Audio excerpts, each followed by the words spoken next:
우리가 매일같이 쓰는 거 있잖아요? 바로 검색 기능. 근데 그 뒤에선 사실 엄청난 일들이 벌어지고 있거든요.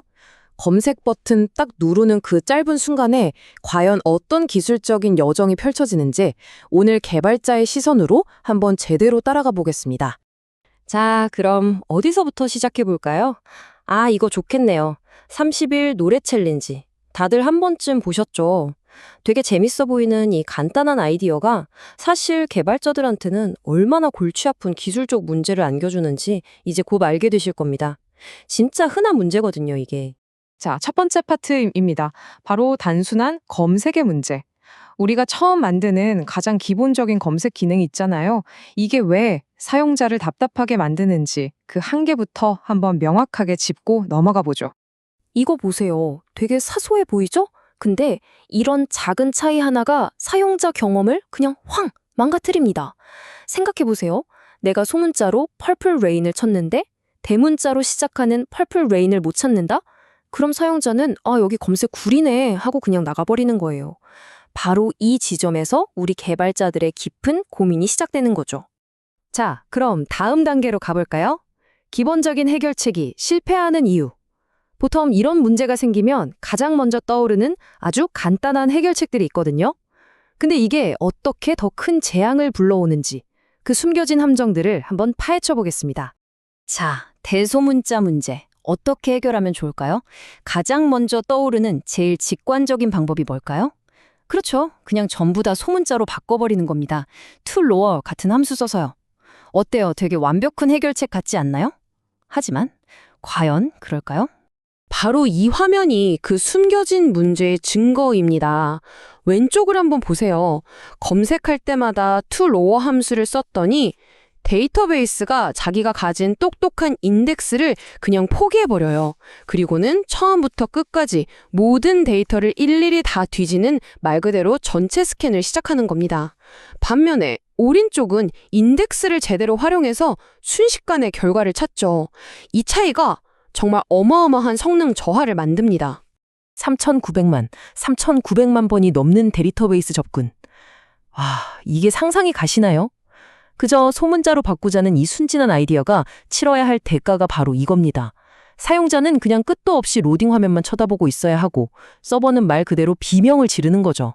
자, 여기서 우리가 얻는 교훈은 아주 명확합니다. 이런 땜질식 처방으로는 어림도 없다는 거죠. 우리가 가진 기본 망치랑 드라이버만으로는 이 복잡한 검색이라는 집을 지을 수가 없는 거예요. 훨씬 더 전문적인 제대로 된 도구가 필요하다는 걸 깨닫게 되는 순간입니다. 그래서 세 번째 단계, 올바른 인덱스 선택입니다. 드디어 제대로 된 해결책이 등장합니다. 바로 텍스트 검색만을 위해 태어난 전문가용 도구, 특수 인덱스들이죠. 이 전문 인덱스에는 크게 두 가지 종류가 있어요. 텍스트 인덱스, 그리고 풀 텍스트 인덱스. 텍스트 인덱스는 그냥 텍스트를 하나의 커다란 덩어리로 보고 다루는 좀 단순한 방식이에요. 반면에 풀 텍스트 인덱스는 텍스트를 단어 하나하나로 잘게 쪼개서 분석하는 훨씬 더 정교하고 똑똑한 녀석이라고 할 수 있습니다. 이 표를 보시면 그 차이가 한눈에 딱 들어오죠. 보세요. 오타를 찾아주는 유사 검색이나 단어의 원형을 찾아주는 어간 추출 같은 아주 스마트한 기능들, 이거 전부 풀텍스트 인덱스에서만 가능합니다. 그러니까 그냥 단순하고 빠른 부분 검색이 중요하다 하면 텍스트 인덱스를 쓰면 되고요. 사용자의 오타까지 잡아내는 진짜 지능적인 검색을 만들고 싶다, 그럼 무조건 풀텍스트 인덱스로 가야 하는 겁니다. 자, 네 번째 파트입니다. 검색 엔진의 내부. 이제부터가 진짜 재밌어집니다. 이 강력한 풀텍스트 인덱스가 도대체 어떤 마법을 부리는 건지 그 비밀스러운 내부를 한번 같이 들여다보시죠. 이게 바로 분석 파이프라인이라는 거예요. 검색 엔진이 텍스트를 검색하기 좋게 가공하는 과정인데요. 한번 따라가 볼까요? 먼저 토큰화 단계에서 문장을 단어 단위로 잘게 쪼갭니다. 그리고 소문자 필터로 싹 다 소문자로 만들고요. 그 다음엔 더나 is처럼 너무 흔해서 검색에 별 의미 없는 단어들, 이런 불용어들을 걸러내요. 마지막으로 쉼표 s 같은 군더더기들 떼어내고요. 이렇게 깨끗하게 정제된 단어들만이 진짜 검색의 대상이 되는 겁니다. 그리고 이게 바로 검색 엔진 속도의 핵심 비밀입니다. 역 인덱스라고 부르는데요. 마치 책 맨 뒤에 있는 찾아보기 같은 거예요.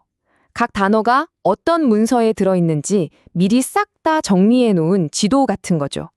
보세요. heaven이라는 단어를 찾고 싶다. 그럼 이 역 인덱스가 그 단어는 0번이랑 2번 문서에 있어요 하고 바로 알려주는 겁니다. 순식간에요. 근데 검색 결과가 여러 개 나오면 어떤 걸 제일 먼저 보여줘야 할까요? 이것도 뭐 마법 같은 게 아니라 사실은 수학입니다. TF-IDF라는 점수 계산법을 쓰는데요. 이거를 아주 쉽게 설명하면 다른 문서엔 잘 없는데 이 문서에만 유독 자주 나오는 중요한 단어에 높은 점수를 주는 방식이에요. 그래서 우리가 원하는 가장 정확한 결과를 맨 위에 보여줄 수 있는 거죠. 자, 5번째 단계입니다. 검색의 초능력 발휘하기. 이렇게 똑똑한 인덱싱을 갖추고 나면 우리가 요즘엔 너무나 당연하게 여기는 놀라운 기능들을 구현할 수 있게 됩니다. 어떤 것들이 있는지 한번 하나씩 살펴볼까요? 첫 번째 초능력은 바로 유사 검색입니다. 우리가 오타를 좀 내도 찰떡같이 알아듣잖아요? 바로 그 기능이에요. 컬러라고 치든 컬러라고 치든 알아서 같은 단어로 보고 찾아주는 거죠. 정말 똑똑하죠? 두 번째는 와일드카드 검색입니다. 이건 우리가 검색창에 몇 글자만 쳐도 관련 검색어들이 촤라락 뜨는 거. 바로 자동완성 기능의 핵심 기술이에요. 사용자가 PUR까지만 입력해도 시스템이 퓨얼로 시작하는 모든 단어를 순식간에 찾아서 보여주는 거죠. 저 별표가 바로 그런 마법을 부리는 겁니다. 그리고 세 번째는 구문 검색. 이건 순서가 중요할 때 쓰는 건데요. 예를 들어 퍼플이라는 단어랑 레인이라는 단어가 그냥 문서 안에 있기만 하면 되는 게 아니라 퍼플, 레인 이 순서 그대로 딱 붙어있는 결과를 찾고 싶을 때 바로 이럴 때 쓰는 겁니다. 우리가 검색할 때 큰 따옴표, 코테이션을 쓰는 이유가 바로 이거예요. 자, 이제 마지막 6번째 단계. 현실 세계의 함정 피하기입니다. 이제 거의 전문가 수준으로 들어가는 건데요. 이렇게 강력해 보이는 검색 엔진조차도 가끔씩 쩔쩔매게 만드는 아주 까다로운 예외 상황들이 있거든요. 어떤 것들인지 한번 알아보죠. 셰익스피어의 유명한 대사죠. 죽느냐 사느냐 그것이 문제로다. 이 문장이 사실 불용어라는 아주 흥미로운 개념을 설명하는데 정말 완벽한 예시가 됩니다. 이 문장을 검색 엔진에 넣으면 어떻게 될까요? 결과가 좀 충격적이에요. 분석 파이프라인을 거치고 나면 아무것도 남지 않습니다. 텅 비어버려요. 왜냐하면 to, be, were, not 같은 단어들은 너무너무 흔해서 검색에 별 의미가 없다고 판단하는 불용어이기 때문이에요. 그러니까 검색 엔진 눈에는 이 문장이 그냥 아무것도 없는 텅 빈 값으로 보이는 거죠. 이메일 주소나 해시태그, 제품 아이디 같은 것도 마찬가지예요. 우리가 보통 쓰는 표준 분석기는 이런 특수한 형식들을 그냥 엉뚱하게 쪼개버릴 수 있거든요. john.doe@example.com을 john, do, example.com 이렇게 다 나눠버리는 식으로요. 그러면 당연히 제대로 된 검색이 될 리가 없겠죠. 그래서 핵심은 내가 검색하려는 데이터의 종류에 딱 맞는 분석기를 고르는 게 정말 중요하다는 겁니다. 자, 이렇게 검색 엔진의 속을 한번 쭉 들여다봤습니다.